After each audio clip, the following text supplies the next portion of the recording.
officieusement officiel. Welcome to Godio TV. Welcome to Godio TV. Godio TV, c'est toute une aventure. Microphone politique. Qui a dit quoi? Christiane Poète-Poète, bonjour.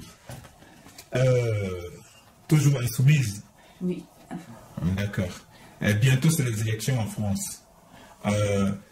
Selon toi, pourquoi est-ce qu'on doit soutenir Mélenchon? Bon, alors déjà, Mélenchon. Moi, je ne soutiens pas déjà Mélenchon, je soutiens le programme de la France Insoumise. Ok. Qui s'appelle l'Avenir en commun. Parlons de ce programme. Donc, qu'est-ce qu'il y a dedans de si important? C'est important. Bon, alors dans ce programme, bon, le plus important, bon, le chef de file de ce programme, c'est Jean-Luc Mélenchon. Ça, ils ont choisi un chef de file. C'était Jean-Luc Mélenchon. Ça aurait pu être quelqu'un d'autre, mais bon, faut pas oublier qu'en 2017, si Mélenchon était à la 3e place avec une 4e place, il avait quand même 19%. Et si la France Insoumise a fait 19% aux élections, c'est quand même grâce à Jean-Luc Mélenchon. C'est lui qui y va, quoi. C'est lui qui fait le boulot, quoi.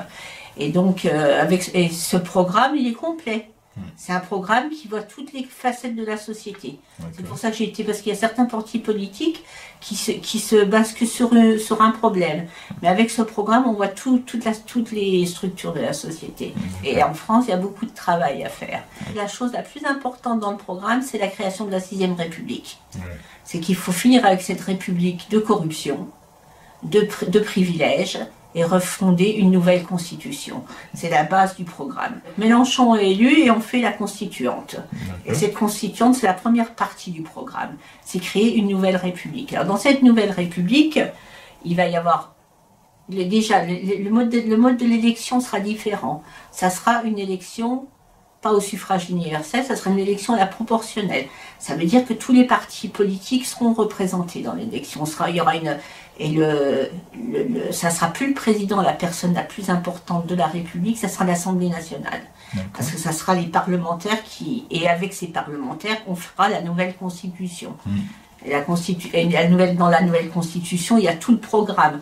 Alors, dans le programme de la nouvelle constitution, il y a la réforme de la police, l'éradication de la pauvreté, les jeunes, la précarité chez les jeunes, la sortie de l'OTAN, et le service civique.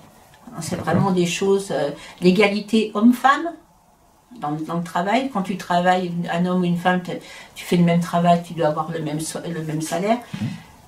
Le nucléaire, la sortie du nucléaire, évidemment pas du jour au lendemain, mais une sortie progressive du nucléaire qui est extrêmement dangereuse. Et lutter contre le racisme et les discriminations. Je pense que c'est les grands points du changement qui doit s'opérer. Et vous allez faire quoi des smicards? Alors les smicards, le SMIC va être augmenté à 1 600 €. Ça, c'est une des premières mesures que va prendre Mélenchon en arrivant. Il va augmenter le SMIC à 1 400 € net. Parce que quand on enlève tout, 1 400 € net. Mais il n'y a pas que ça, il y aura partout dans la société, il y aura pratiquement plus personne qui gagnera moins de 1 063 €. 1 063 €, c'est le seuil de pauvreté.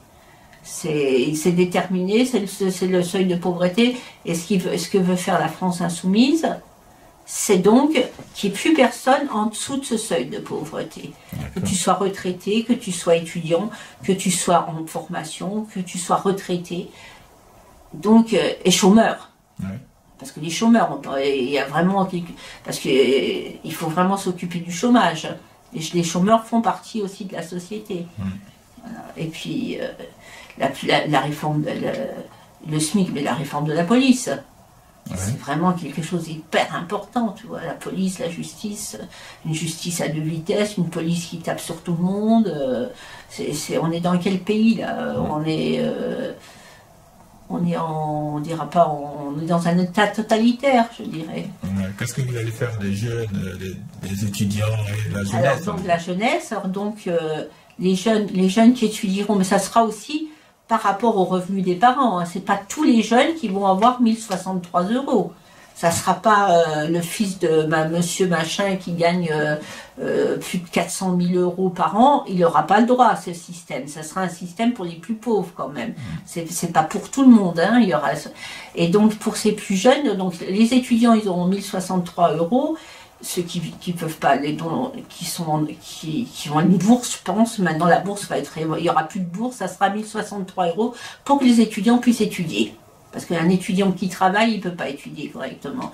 Et dans ces étudiants, il y a tous les étudiants. Il y a des étudiants à l'université, mais il y a aussi les étudiants dans la formation, le côté professionnel.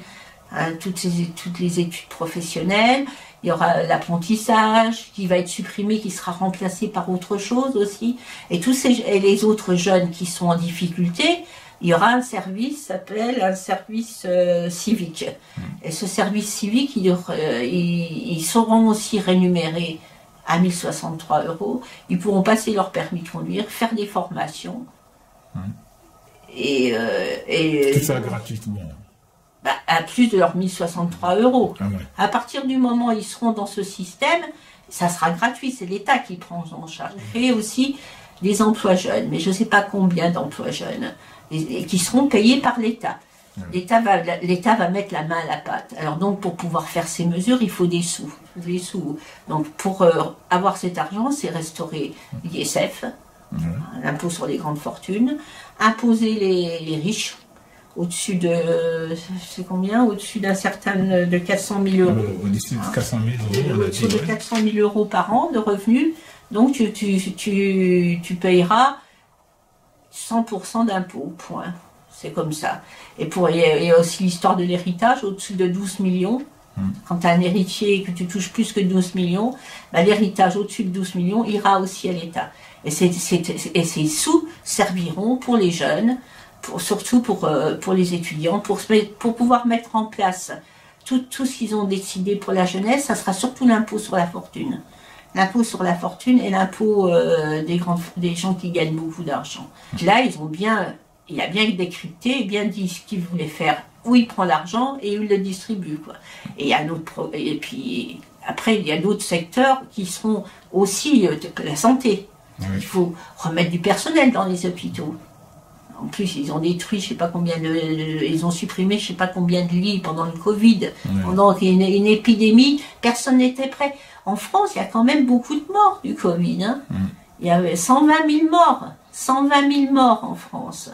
C'est énorme quand même, quand ils parlent des États-Unis où il y en a beaucoup plus, mais quand tu regardes par rapport à la population, c'est beaucoup, c'est beaucoup. Et pourquoi il y a eu autant de morts? C'est parce qu'il n'y avait pas de place dans les hôpitaux, il n'y avait pas de place en soins intensifs suffisantes, il n'y avait pas de matériel. Au début, pendant le Covid, il n'y avait pas de masque, il n'y avait pas ils mettaient des sacs poubelles il n'y avait pas de matériel. Ils étaient complètement pris au dépourvu parce ils ont cassé l'hôpital depuis. Moi, j'ai travaillé dans le secteur hospitalier dans les années 80. On était déjà en grève pour la suppression du personnel, qu'il y avait des manques de personnel. Maintenant, on est 40 ans après, c'est devenu une catastrophe l'hôpital.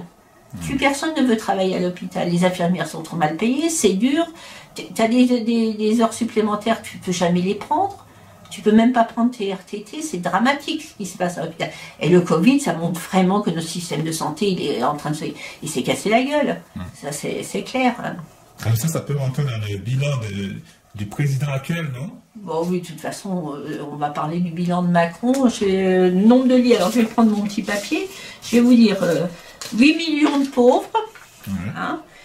En 4 ans, 7700 lits supprimés dans l'hôpital public. Donc, ça, c'est vraiment le bilan social. 8 millions de pauvres et le chômage. Alors, ils se sont arrangés dernièrement. Ils ont changé le système de compter le chômage, si bien que maintenant, le chômage aurait diminué. Mais il a oublié de dire qu'il y a eu plein de radiations. Je sais pas, c'est 50 000 radiations au chômage. C'est-à-dire qu'il y a des gens qui touchent pas d'argent du chômage. Et ceux-là, ils sont pas comptés comme chômeurs. Alors, donc, et même quand tu travailles 4 heures, tu n'es pas compté comme chômeur. Quand tu fais du travail précaire, que tu travailles 4 heures, tu n'es pas compté comme chômeur parce que tu travailles. Même si tu travailles 2 heures, tu n'es pas compté dans le chômage. Et le chômage a fortement augmenté. En plus, avec la crise du Covid, il faut bien vous dire ce qu'il en est. Le chômage a augmenté. Il y a tellement de magasins qui partent, qui ferment. Il y a beaucoup de gens qui perdent leur travail. Et ça, c'est le bilan social. Alors, l'autre, le bilan de Macron, si vous voulez que je vous en parle, c'est 24 éborgnés, 3 mains arrachées, répression des Gilets jaunes. Jamais on a subi une répression. Même en 68, la répression elle a été moins forte que pendant les Gilets jaunes. C'est vraiment, c'est un mouvement insurrectionnel, les Gilets jaunes, c'était vachement important. Eh ben, il a employé la force parce qu'il est incompétent. Quand tu sais pas quoi faire, ben, tu fais quoi? Tu utilises la force. Hein, ça c'est clair. Et bon, il avait déjà utilisé la force pour les retraites. Hein. Il y a eu les manifestations des retraites. Et là aussi, ça a chauffé. Ben, il a fait la même chose. Et après, ça sera le tour des écolos. Parce que le jour où les jeunes, ça a déjà commencé, les jours où les jeunes vont aller dans la rue pour le climat, il ne les a pas encore trop réprimés. Mais ça commence. Comme il ne maîtrise pas la situation, il réprime. Il ne sait rien faire d'autre. Alors, et donc... alors, en parlant des mesures, 1,9 milliard d'économies sur les plus pauvres, sur les APL, sur les jeunes, sur les étudiants. On fait des économies sur tout. 1 milliard. La COP 21, parlons de la COP 21, le champion du monde, là, notre champion du monde. Les États-Unis ont dit champion de la Terre, le champion de la Terre. La championne de la Terre, il a été condamné pour inaction écologique. Alors, on peut lui faire confiance pour l'écologie? Pas du tout. Après, une crise, monarchie présidentielle, il décide tout. Il décide tout. Il y a un petit conseil de défense, ils sont 10 à tout décider. Le Parlement est au courant de rien, de toute façon ils ont la majorité, mais même, normalement quand tu vas faire la guerre, quand tu décides que comme l'histoire avec l'OTAN en ce moment, tu décides que tu vas prendre des mesures. Tu dois conseiller, tu dois réunir tous les députés, pour parler de ce que tu vas faire. On réunit personne, on décide tout seul. De toute façon, il décide tout seul. Il part voir Poutine, il va tout seul. Personne ne lui a demandé d'aller voir Poutine. Il se prend pour, je sais pas, il se prend pour Dieu. Il se prend pour Dieu Macron. Okay. Donc voilà, et là c'est bon, et c'est pour ça aussi qu'il faut finir avec ce système présidentiel, finir avec cette 5e République. La 5e République, elle existe depuis De Gaulle, c'est De Gaulle qui l'a mis en place, cette 5e République. Alors c'est 1958 la 5e République, tu te rends pas compte? Et on voit bien il y a des élections, en plus depuis ils ont changé l'élection présidentielle, tu as une présidentielle, après tu as directement les législatives, ce qui fait que les gens ne vont même pas voter aux législatives. Il n'y a plus de contre-pouvoir dans notre système. Il y a un président qui est élu pour 5 ans, mais il n'y a pas seulement qu'avec Macron. Avec Hollande, c'était déjà comme ça. Et c'est Chirac qui l'a mis en place, ce système. Et il faut vraiment changer, il faut faire des élections à la proportionnelle, que tous les gens soient représentés au Parlement. T'as un parti comme le Front National qui a fait 22% aux dernières élections, qui est à l'Assemblée nationale, je sais pas, ils ont 6 députés. C'est pas normal. C'est pas normal, tu vois, c'est vraiment pas normal.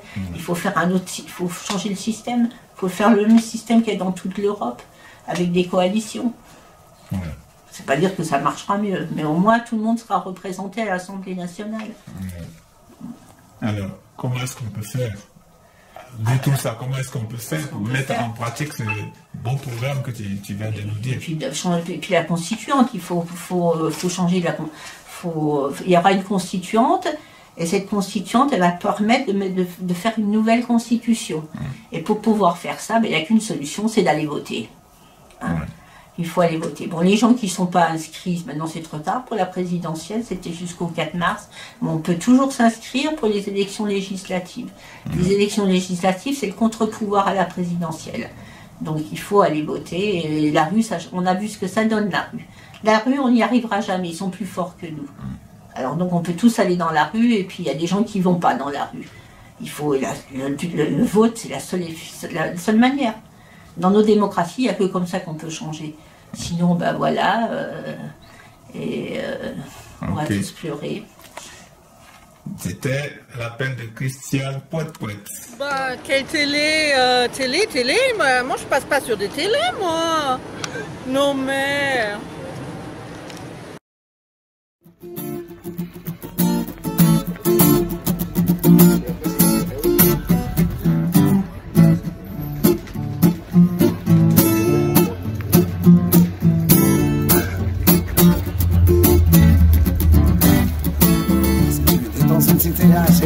Je te dédicace ce poème en espérant qu'au fond de tes yeux ternes tu puisses y voir un petit point terme.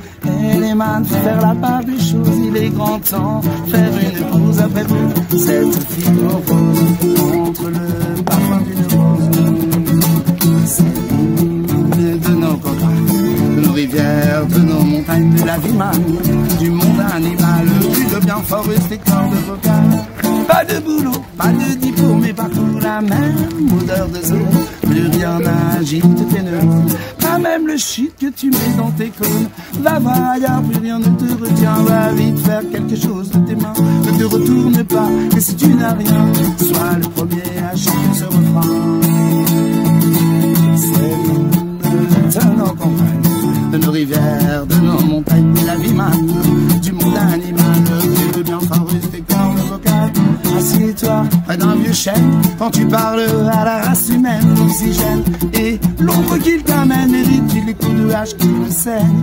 Lève la tête et regarde ses feuilles, tu verras peut-être un écureuil qui te regarde de tout son orgueil. Sa maison est là, tu es sur le seuil. Sa maison est là, tu es sur le seuil. C'est l'hymne de nos campagnes, nos rivières, de nos montagnes, de la vie manne, du monde animal, le bien forest et cordes vocales. Assieds-toi près d'une rivière, écoute le coulis de l'eau sur la terre. Dis-toi qu'au bout, il y a la mer, mais que ça n'a rien d'éphémère. Tu comprendras alors que tu n'es rien comme celui avant toi, comme celui qui vient et celui qui coule dans tes mains, te servira à vivre jusqu'à demain matin. C'est l'hymne de nos campagnes, de nos rivières, de nos montagnes, de la vie manne, du monde animal. Crie le bien fort et tes cordes vocales, crie le bien fort et tes cordes vocales.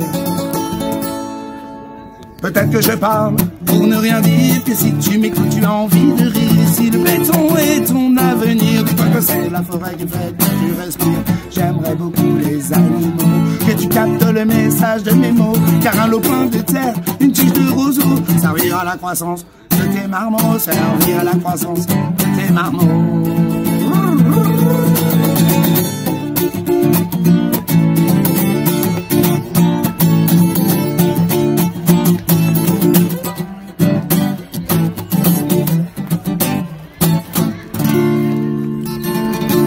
Yes!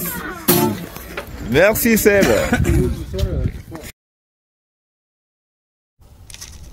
Et voici nos perles de la rue. Quand tu veux. C'est parti, c'est Yanis.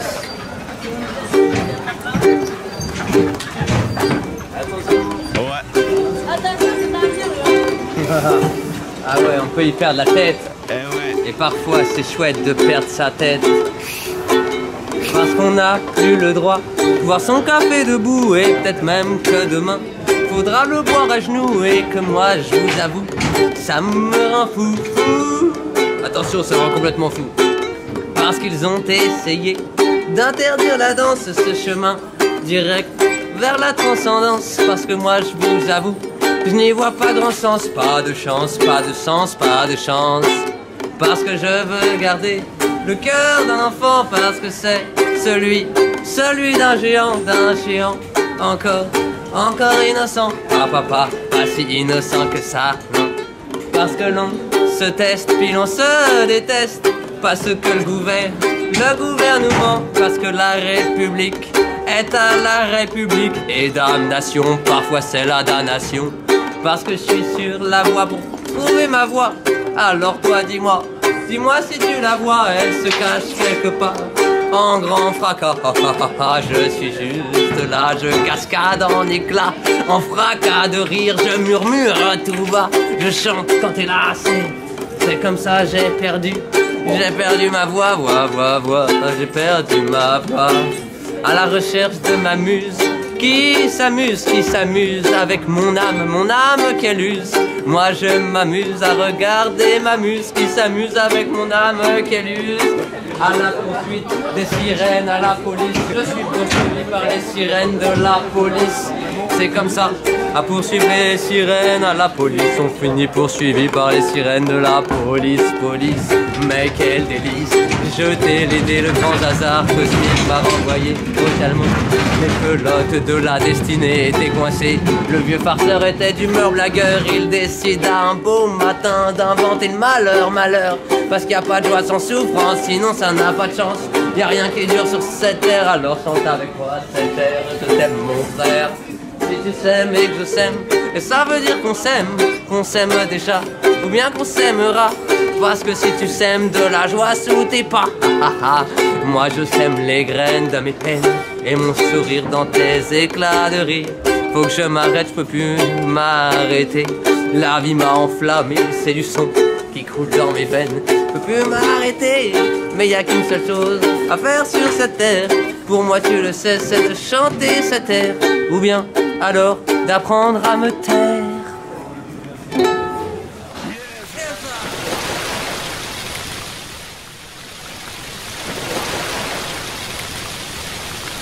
J'invite maintenant Rola Rifat, voilà, une poétesse qui nous vient du Liban, tiens.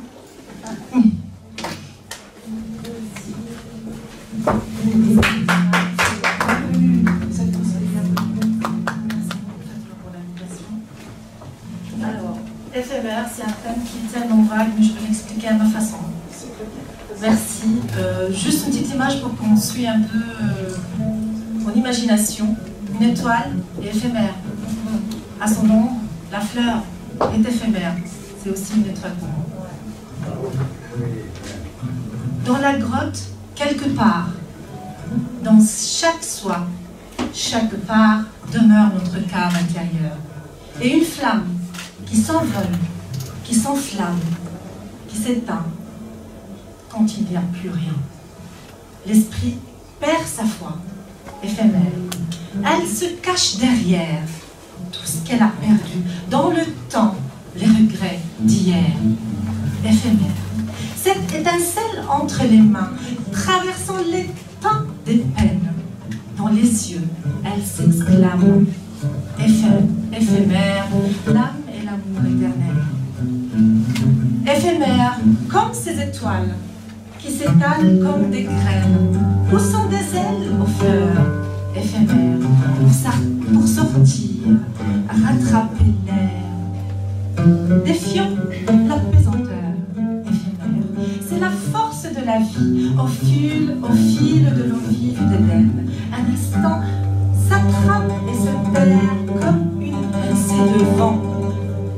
Dans une mer froide glacée par le silence et par la solitude éphémère émerge dans cette absence, creusement au cœur de l'esprit.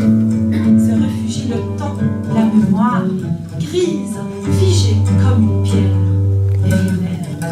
Il était une fois une histoire d'un demi de vie qui se passe, un souffle attendant sa place, brisé à la frontière du temps éphémère. Merci.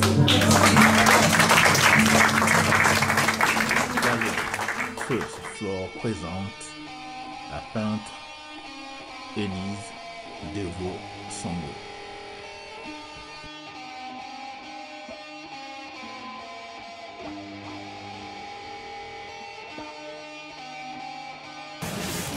Bonjour. Bonjour, je suis Élise Devaux-Sango. Oui. Depuis quand tu fais la peinture? Bon, j'ai commencé en 2014. Ouais. J'ai pas fait l'école de peinture, j'ai commencé avec mon mari, Yves Thébault, en 2014. J'ai commencé comme ça, on était partis en vacances. Il m'a demandé d'essayer de faire la peinture avec lui. J'ai dit pourquoi pas, j'ai essayé. Après, c'est parti par là. Voilà.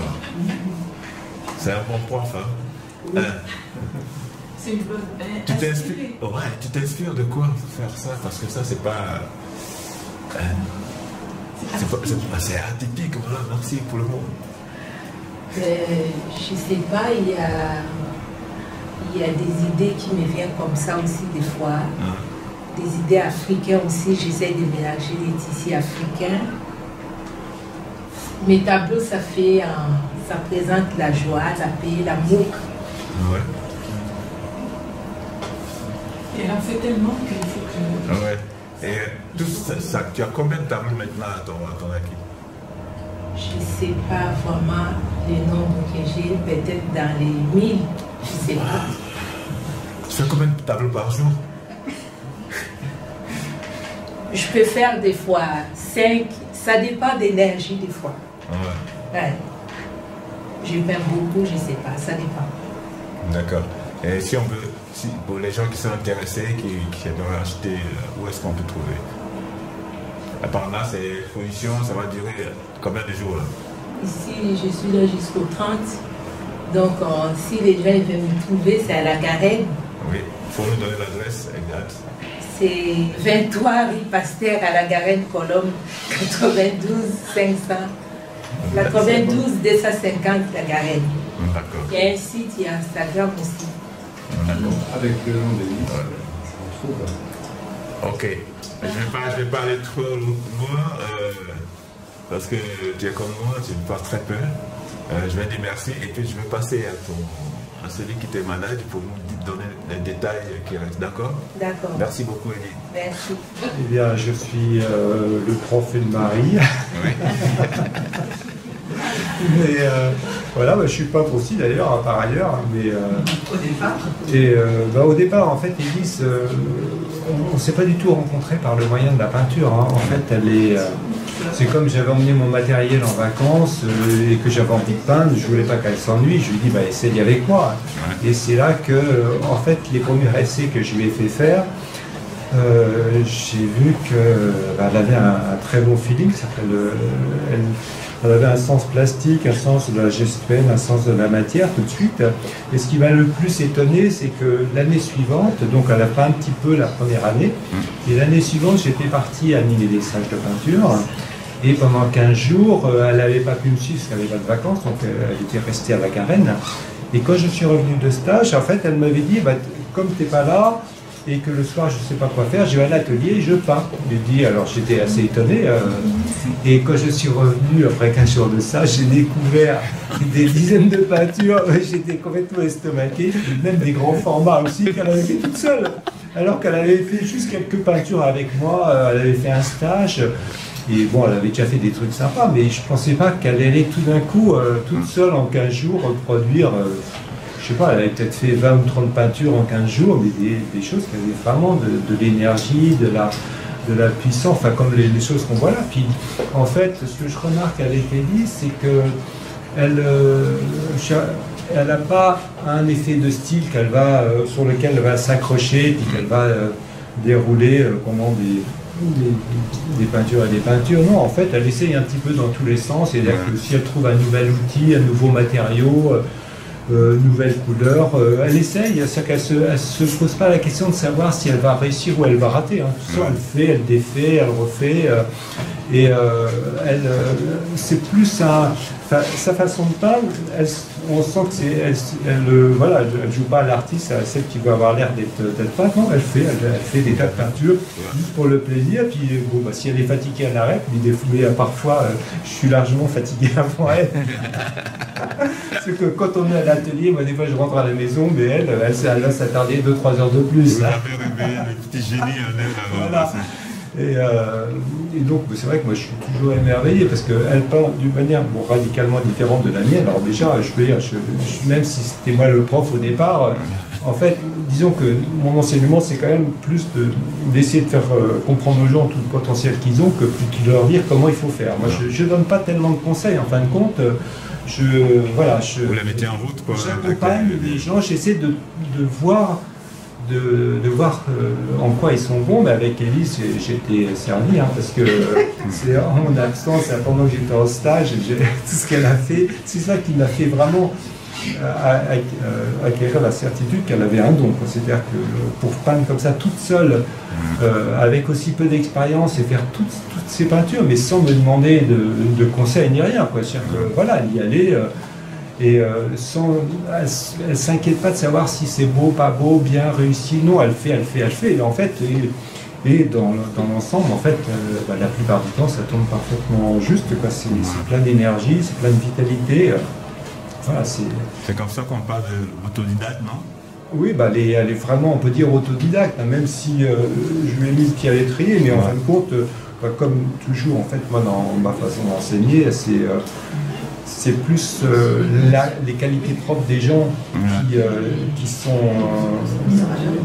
font le résultat. Moi, je suis juste un rôle de déclencheur. Je ne suis pas un professeur en chaire qui explique comment il faut faire. Hein. Je suis plutôt là pour faire découvrir aux gens les qualités qu'ils ont dans la peinture. Parce que pour le reste, c'est pas mon rayon. Ok, bon. Vous allez donc nous donner maintenant toutes les coordonnées, comment est-ce qu'on peut faire pour la joindre. Alors Élise, en fait, déjà on trouve ses peintures sur le blog Peindre en Liberté. Donc en fait, si on tape sur Google Peindre en Liberté Élise Devo Nsongo, on va tomber sur ses peintures, hein, vraisemblablement. Elle a aussi un compte Instagram, c'est Élise Devo Nsongo, hein, sur Instagram. Hein. Et c'est pas elle qui tient ce compte, c'est sa nièce, parce qu'Élise, elle est fâchée avec l'informatique, hein, elle est bonne en peinture, mais l'internet et l'informatique, c'est pas son rayon. Je me reconnais. D'accord. Voilà. En tout cas, merci beaucoup pour tout ce beau travail et à très bientôt. Merci. Et puis, continue de nous donner des tableaux, hein. Continue, il ne faut pas lâcher. Merci beaucoup. Au revoir.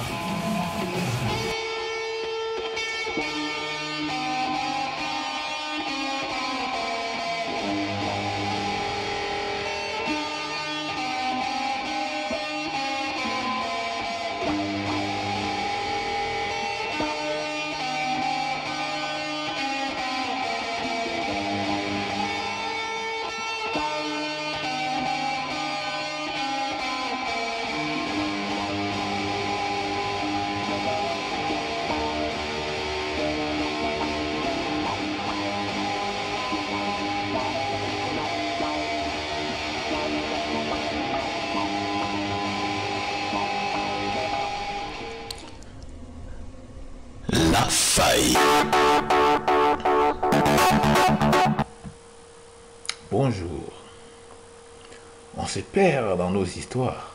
Face à tous ces influenceurs, trop de complotistes qui suivent, où se trouve la vérité? On ne se retrouve plus. Que faire? Bienvenue à Transmission, le journal officiel de www.web. La cour.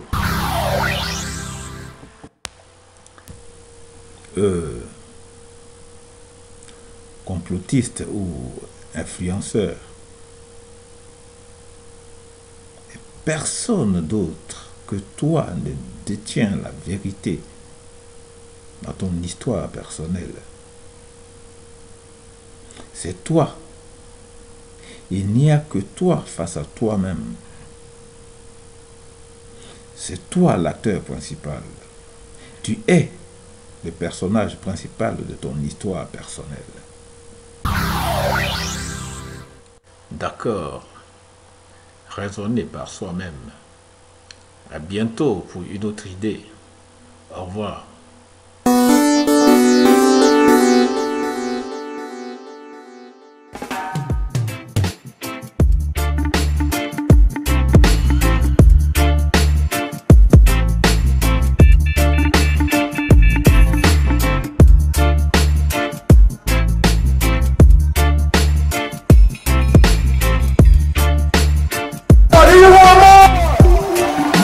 C'est Noala pour notre mini-festival reggae. Reggae music, pour les noirs, pour les et les grands, les gentils, les méchants, tout le monde alors, sinon.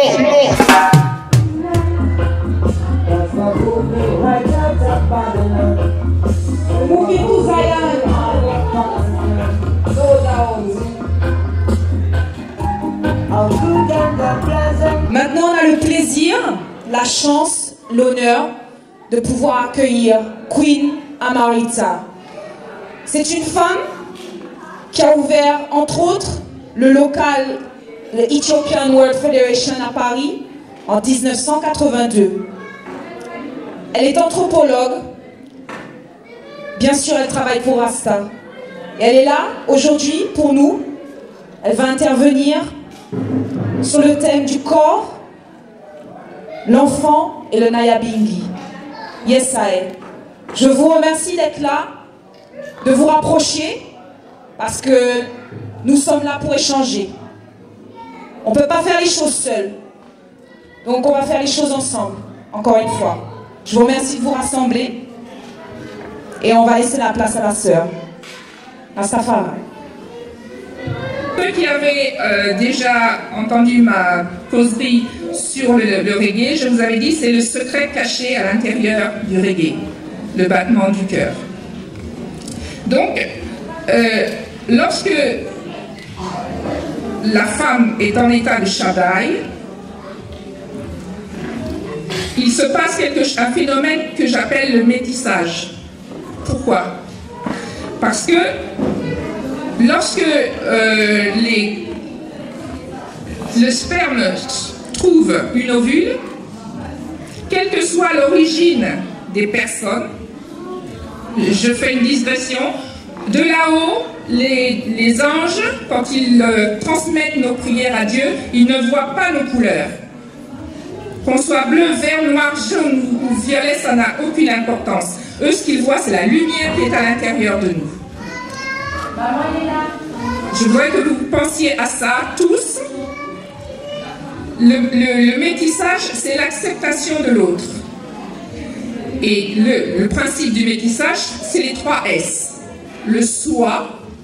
Alors, soit on est en rapport avec quelqu'un qui est pareil que soi, on se marie entre soi, soit on accepte l'autre et on devient soi en relation, on mélange son sang, c'est le 2e S, quelle que soit l'origine du sang humain, c'est toujours le sang humain, quel que soit le résus que vous avez du sang humain, vous ne pouvez pas le partager avec un autre animal, vous ne pouvez que le partager qu'avec un autre humain. Donc le soi, le sang et le sens. Le sens, c'est la culture qu'on partage. Et lorsqu'on accepte l'état de Shaddai, on accepte ces 3 S qui sont la vie même. Et ça, c'est ce qu'on trouve dans le Nyabingi. Donc je voudrais, puisque j'ai très peu de temps, que toutes les sœurs et tous les frères qui sont là sachent que l'équilibre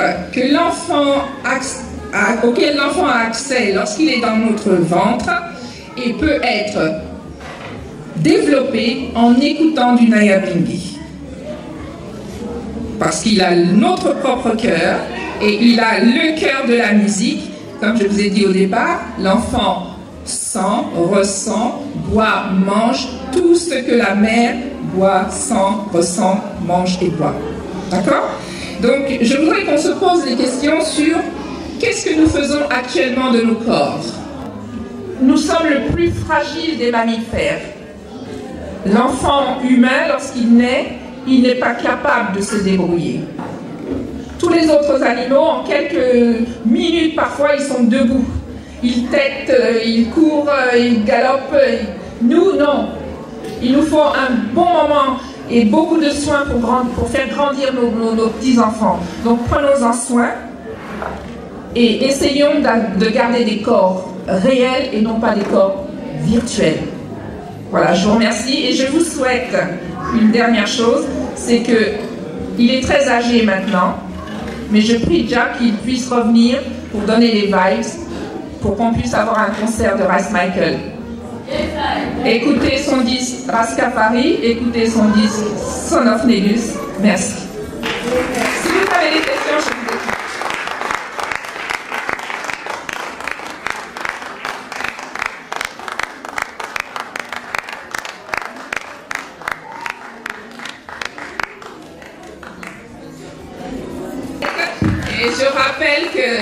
Presse Ménène et une des femmes qui a le plus œuvré pour que les filles aillent à l'école.